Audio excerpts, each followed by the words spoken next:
उद्याचा असे उशक काल आई कशाला रडतेस? तू रडू नकोस. मी चोरीमारी केली, मी लांडी लबाडी केली नाही, मी भ्रष्टाचार केला नाही, मी कोणावर बलात्कार सुद्धा केला नाही आणि मी कोणाची छेडछाड सुद्धा केली नाही. तू रडू नकोस. आईने सांगितलं, अरे तुझ्या रूपाने मी उद्याचं स्वप्न बघितलं आणि आज तू तर फासावर चाललाय. त्या वेळेला खुदिराम बोसने आपल्या मावशीला म्हणजे आईला सांगितलं की आई रडू नकोस, मी लवकरच तुला जन्माला येईल. त्यावेळेला आईने विचारलं, बाळा तू जर जन्माला येशील तर मी तुला ओळखू कसा? त्यावेळेला खुदिराम बोसांनी सांगितलं की माझ्या गळ्याच्या भोवती जो फासाचा उरण उठलेला असेल, तो ज्याच्या गळ्यावर दिसेल तो तुझा खुदिराम बोस. हे त्याने आपली ओळख सांगितली. काल ज्यावेळेला पालकमंत्री महोदय, काल आम्हाला निमंत्रण मिळालं. मी तुमच्या प्रत्येक कार्यक्रमाला असल्यानंतर जातीनिशी हजर असतो. सर्वसाधारणपणे बाकीच्या ठिकाणी जे चालले श्रेयवादाची लढाई, माझ्या राजकीय जीवनामध्ये मी कधी श्रेयवादाची लढाई कधी केली नाही. हे तू केलंस की ते तू केलंस याचे बॅनर पोस्टर मी कधी लावले नाही. माझ्या मतदारसंघात येऊन कोणी नारळ फोडला तर त्याबद्दल मी कधीही नाराजी व्यक्त केली नाही. ठीक आहे, करू द्या. परंतु अशा प्रकारच्या कार्यक्रमाची नोटीस आम्हाला 18 तासामध्ये 24 तासामध्ये मिळू शकते. आज हा कार्यक्रम आमच्या आयुष्यातला सर्वोच्च आनंदाचा दिवस आहे आजचा. इतर आम्ही उद्घाटन भूमिपूजन करतो ती निराळी आणि आता ध्वज फडकवणं, हा या कार्यक्रमाला हजर राहणं हा अभिमान वेगळा आहे. आणि म्हणून प्रत्येक वेळी 24 तासाची, 12 तासाची, 18 तासाची नोटीस फक्त मिळते आणि आम्ही कार्यक्रमाला हजर राहायचं.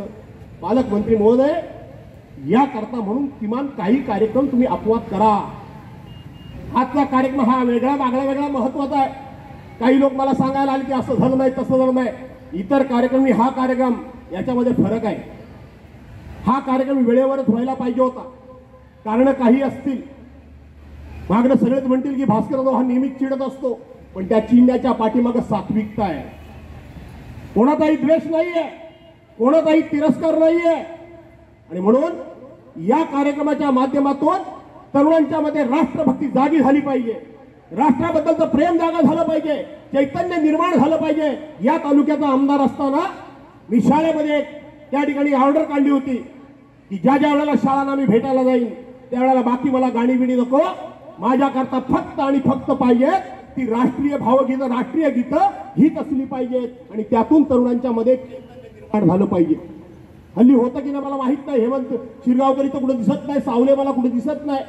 आम्ही सांस्कृतिक केंद्रामध्ये त्या काळामध्ये फक्त देशभक्तीवर गाण्यांचा कार्यक्रम आम्ही करायचो आणि हजारो ग्रुप मिळायचे. यातून लोकांच्या मनामध्ये राष्ट्राबद्दलचं प्रेम निर्माण झालं पाहिजे.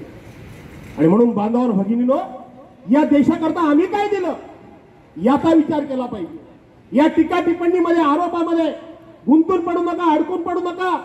तर देशाला समृद्ध करण्याकरता आम्ही काय योगदान देऊ शकतो आणि हे योगदान सैन्याच्या रूपानं असेल, विकासाच्या रूपानं असेल, अर्थकारणाच्या रूपानं असेल, कुठल्याही रूपानं देशाकरता आम्ही काय देतो याचा आजच्या दिवसानं आम्ही विचार केला पाहिजे. आम्ही विचार करण्याची गरज आहे आणि तो विचार तुम्ही करावा, ही माझी आग्रहाची आणि कळकळीची तुम्हाला सर्वांना विनंती आहे. आग्रहाची आणि कळकळीची विनंती आहे. आणि म्हणून पुन्हा एकदा हा झेंडा ऊंचा रहे हमारा, विजयी विश्व तिरंगा प्यारा. आज 75 फुटाचा झेंडा आपण सर्वांनी उभा केला. हा झेंडा जगामधल्या सगळ्या राष्ट्राला, या राष्ट्रावर विजय मिळवेल अशा प्रकारचा हा संदेश आहे. अशा प्रकारचा सगळ्या राष्ट्रावर संदेश मिळेल. हा विजयानं कायम फडकत राहील. हा आम्हाला प्रेरणा देईल, हा आम्हाला स्फूर्ती देईल. राष्ट्रभक्ती म्हणजे काय ते जाऊन बघा. इस्रायल आणि परवाच्या दिवशी हमासचं झालेलं युद्ध नजरेसमोर आणा. युक्रेन आणि त्या रशिया यांचं चाललेलं युद्ध बघा. एवढंसं युक्रेन राष्ट्र, एवढंसं त्या ठिकाणी हमास बरोबर मी बोललो ते इस्रायल राष्ट्र, एवढंसं राष्ट्र 24 तासात आम्ही, पुतीननी सांगितलं युक्रेनला 24 तासात आम्ही पराभूत करू.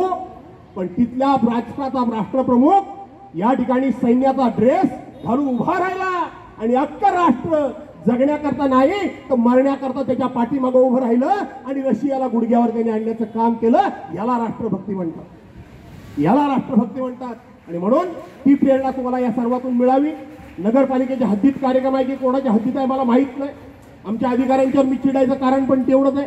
ते बिचारे येतात, आणि रात्रीची गायवाया करतात. साहेब आता आम्हाला कार्यक्रम आला, पण मी तुम्हाला खरंच सांगतो, जिल्हाधिकाऱ्यांना मात्र येते अधिवेशनमध्ये मी अधिवेशनमध्ये खेचणार, आता सोडणार नाही मी. कारण शेवटी घटनेनं संविधानानं आम्हाला पण काय अधिकार दिलेले आहेत. त्याच्यामध्ये जो आमचा हक्कभंग हा मोठा प्रस्ताव आहे, तो प्रस्ताव आता मला मांडावा लागेल. तुम्ही काय आम्हाला वेठबिगारी समजता काय? आज दुसरा सांस्कृतिक केंद्र कार्यक्रमात मी येणार नाही, कारण तिथेही वाद होईल. काय अधिकाऱ्यांची हिंमत होते? माझ्या मतदारसंघातला कार्यक्रम असून मला साधा आतापर्यंत निमंत्रण नाही. एवढी मुजोरी तुमची कशी वाढते? काय कलेक्टर प्रशासन चालवतात कलेक्टर, का दुसरे काय घरकाम करतात कलेक्टर? तुम्ही जिल्ह्याच्या प्रशासनाचे प्रमुख आहात, आणि म्हणून तिथे येऊन पुन्हा मी वाद करू इच्छित नाही. मी आता येत नाही, नाही तर मी या तुमच्या कार्यक्रमाला तिथेही येणार होतो. आज पण या क्षणापर्यंत आम्हाला निमंत्रण नाही. या क्षणापर्यंत हा मानामानाचा प्रश्न नाही, हा राष्ट्रध्वजाच्या या ठिकाणी फडकवण्याचा प्रश्न असल्यामुळे हा मुद्दा मी उपस्थित केला. नाही तर मी कधीही कार्यक्रमाच्या बाहेर कधी बोललेलो नाही. आणि म्हणून आजच्या कार्यक्रमाच्या निमित्तानं तुम्हाला शुभेच्छा देतो. हा कार्यक्रम नगरपालिकेने केला का कुणी केलाय? गोटेच्या हातात नाही, काय नगरपालिकेने केलाय? कुणाची हो साधं भिकण्याचा अवधारी दाखवत नाही का? त्याला सौजन्य नाही का त्यांच्याकडे? कुठं आली मस्ती ही? आणि म्हणून मला तुम्हाला एक विनंती आहे, जर हे झाड कोणाचं आहे, कोणाच्या खाजगी वसंत बापू चिखल्यांचं आहे का मला माहित नाही, कदाचित त्यांच्या जागेमध्ये असेल, कंपाऊंड दिसते, त्यांना विनंती करू, ही जर समोरची वरची जर झाडं जर छाटली तर मला वाटतं या बाजूने सुद्धा हा आम्हाला ध्वज दिसेल. या बाजूने हा ध्वज दिसत नाही. मी तिथे उभा राहून बघितलं, निरीक्षण केलं, या बाजूने ध्वज दिसत नाहीये. आणि म्हणून त्यांना जर विनंती केली, ही झाडं जर छाटली, मुळापासून तोडा असं माझं म्हणणं नाही, ही जर झाडं छाटली तर चारी बाजूने हा ध्वज दिसेल. आणि म्हणून आज या ध्वजाला प्रणाम करतो. आजच्या दिवशी तुम्हाला सर्वांना शुभेच्छा देतो. हे स्वातंत्र्य चिरायू हो अशा शुभेच्छा देतो, आणि त्याच्याकरता तुमचं योगदान लाभो अशी प्रार्थना करून आपल्या सर्वांची रजा घेण्यापूर्वी बोलो भारत माता की, बोलो भारत माता की, वंदे वंदे. धन्यवाद.